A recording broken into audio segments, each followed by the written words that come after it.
seasons. So we're in 2023 and we're on a beautiful spring May day just past Beltane. So the light is increasing, and as you can see, we've had a very successful garlic season. This is 4 different types of garlic. The neighborhood sat in committee and decided which ones they preferred, longevity, like spicier flavors. So in the beds right beside here, in good crop rotation, this was beans in 2021. And so what we've got going in here this coming weekend, that'll be May the 7th, we are planting our onion starts. So these 2 beds will have hundreds and hundreds of storage onions. The beds next to it, in the spirit of what is called green manuring. So this is a vetch, the finer leaves of vetch. This is a field pea, which is edible, the tops, delicious, and a rye. So all of this taller grass is a rye. So as you can see, it's blended in quite well. And then this will be turned under as a green manure. So all of this nitrogen and all of this green material will fortify the soil. What we're trying to do in the sustainability model is reduce our inputs. These 2 beds with Brussels sprouts for 2022 into 23. And we've just finished cleaning them out last weekend. So in preparation for carrots, beets, and we were going to do potatoes, and we ended up with cleaning it up last weekend, discovering a pest that's called wireworm. We were going to plant potatoes here, but we're not going to now. We're going to do some traps, and those will be potatoes with a stake in them. And wherever those stakes are, the potato will be a trap, so the wireworms will go to the potatoes. We'll pull up the stick with the potato, and then we feed the wireworm larvae to the chickens.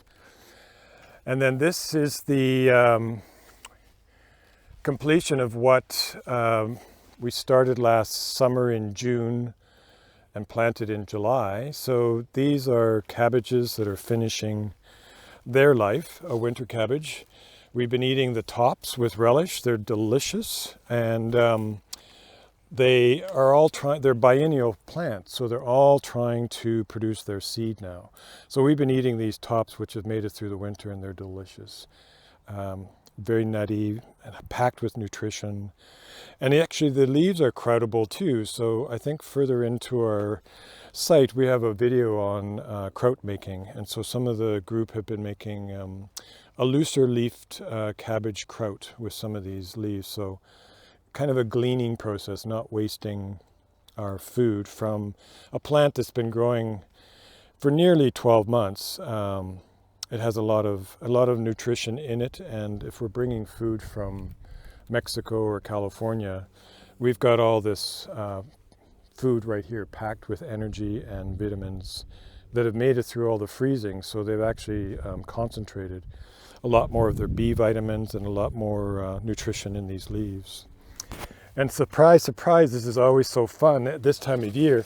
These are cauliflower that have made it through the winter. And again, these are immature flower buds of the cauliflower. So this is Galleon. It's a winter cauliflower. So it stayed as a green plant all winter and survived the snow and the cold. So basically what's happening is that because it's a biennial plant, it is trying to produce its flower bud, really. And so all of these little florets actually turn into flower spikes.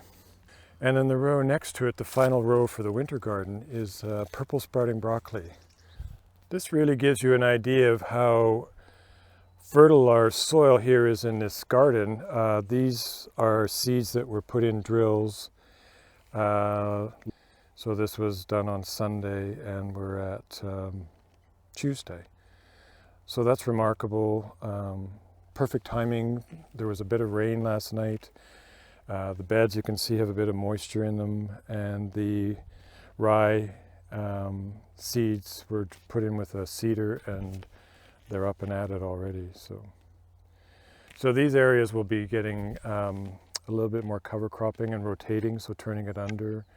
And then all of those alliums, all the garlic and the onions and the shallots, will come over to this area here for the following season. Yeah, I think that's pretty much what's caught us up to date. We're planting beans, a pole bean called Vortex Fillet. We're planting 3 different types of squash, and they're all from different genus and different families, so we'll actually be able to save seed from those. Yeah, interestingly, this was a bunch of purple sprouting broccoli that I saved from harvesting and removing in 2021. It flowered in 22 as a biennial plant. So in 22, I collected all the seed branches and then dried those. And so we have enough purple sprouting broccoli seed for our own garden for probably 4 to 5 years. It's a seed that lasts about 4 or 5 years. And we've actually started at the end of our onion row, which will be planted on Sunday. We planted 24 of the best storage onions that we had make it through the winter. So those will actually sprout, and they're actually sprouting right now. They'll sprout and flower. And because this garden is so isolated, it's a prime seed-saving garden.